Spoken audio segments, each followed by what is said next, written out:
Salam saudara-saudara yang terberkati dengan kasih, sukacita, dan damai sejahtera dari Allah Bapa melalui Tuhan Yesus Kristus.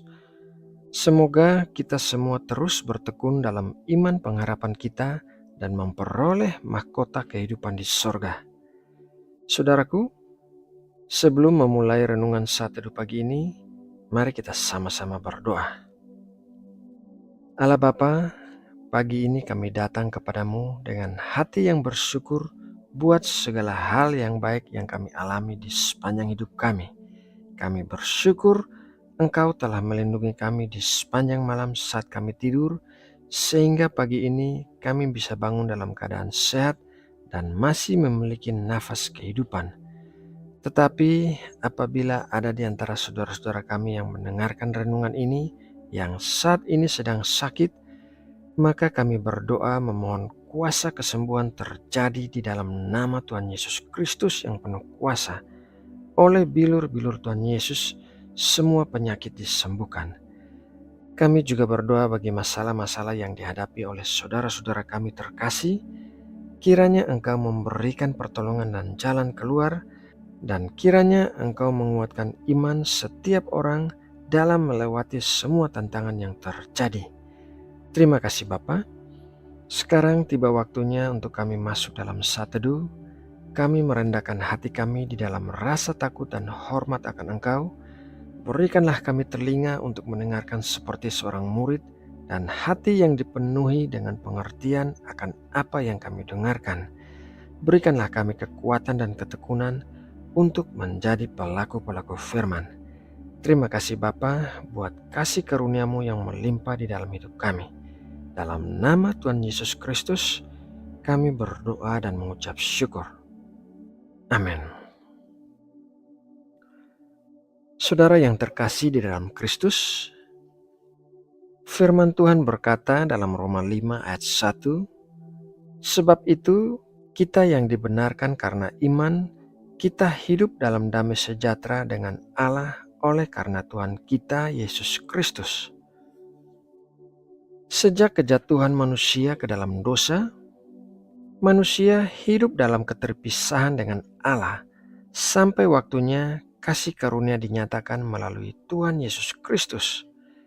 Kasih karunia itulah satu-satunya yang memungkinkan kita untuk bisa hidup dalam damai dengan Allah, seperti yang dikatakan dalam ayat Alkitab yang baru saja kita baca.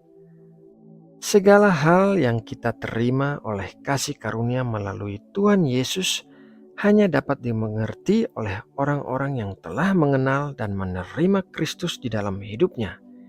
Di luar Kristus, meskipun orang-orang berusaha menyelidiki kitab suci dan menghafal isi di dalamnya, tetapi mereka tidak dapat mengerti kebenarannya.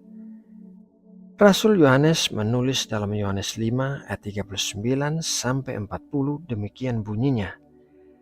Kamu menyelidiki kitab-kitab suci sebab kamu menyangka bahwa olehnya kamu mempunyai hidup yang kekal, tetapi walaupun kitab-kitab suci itu memberi kesaksian tentang aku, namun kamu tidak mau datang kepadaku untuk memperoleh hidup itu.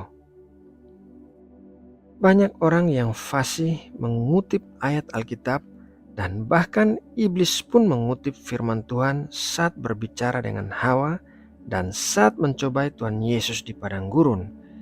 Namun mereka tidak bisa diselamatkan karena mereka merasa diri mereka telah benar, sehingga tidak membutuhkan seorang juru selamat yang akan memperdamaikan mereka dengan Allah. Yang paling sulit bertobat bukanlah para pelacur dan orang-orang yang berdosa, melainkan orang-orang yang merasa diri mereka telah benar sehingga tidak perlu diselamatkan.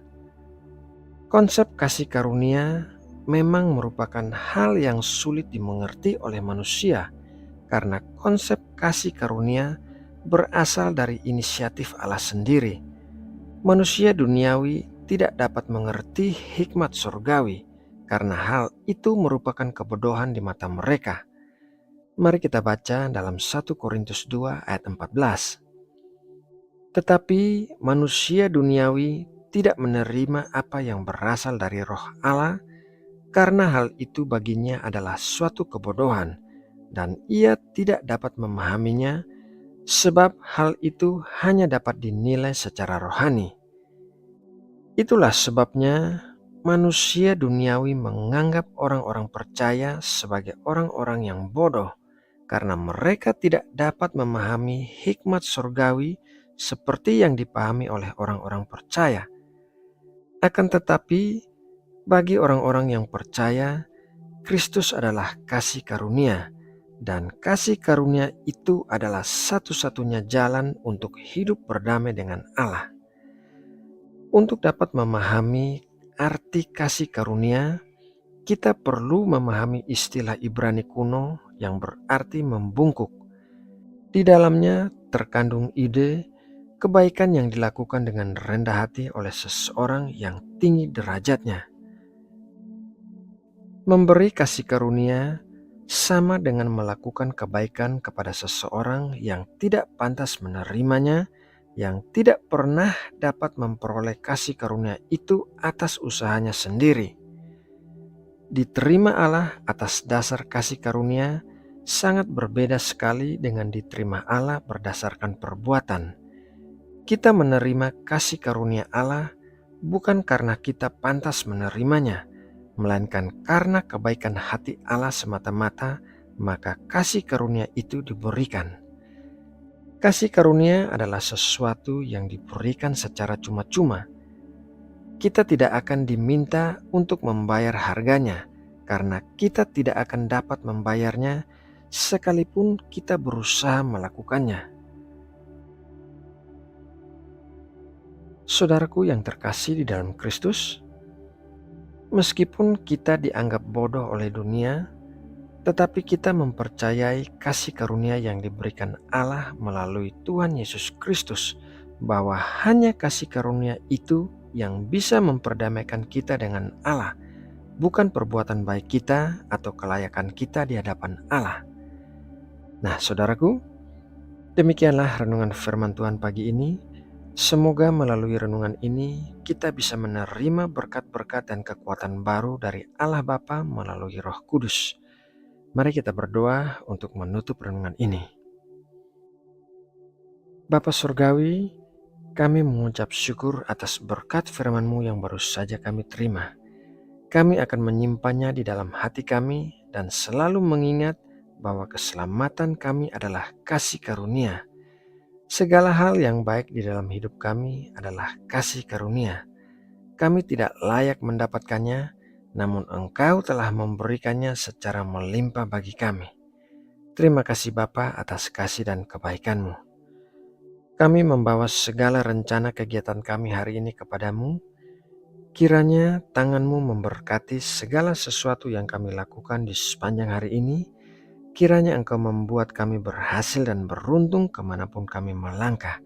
Dan kiranya Engkau memakai kami untuk memberkati orang-orang lain dan menyentuh mereka dengan kasih-Mu. Kami juga mendoakan kesejahteraan kota tempat tinggal kami dan bangsa kami Indonesia. Kami berdoa memohon berkat-berkat kemakmuran dan keamanan bagi negeri kami. Kami memohon hikmat bagi para pemimpin bangsa kami, agar mereka dapat mengambil keputusan-keputusan yang bisa membawa Indonesia menjadi negara yang lebih baik. Pakailah Indonesia menjadi berkat bagi negara-negara di sekitar dan bagi perdamaian dunia. Terima kasih Bapa, dalam nama Tuhan Yesus Kristus, kami berdoa dan mengucap syukur. Amin.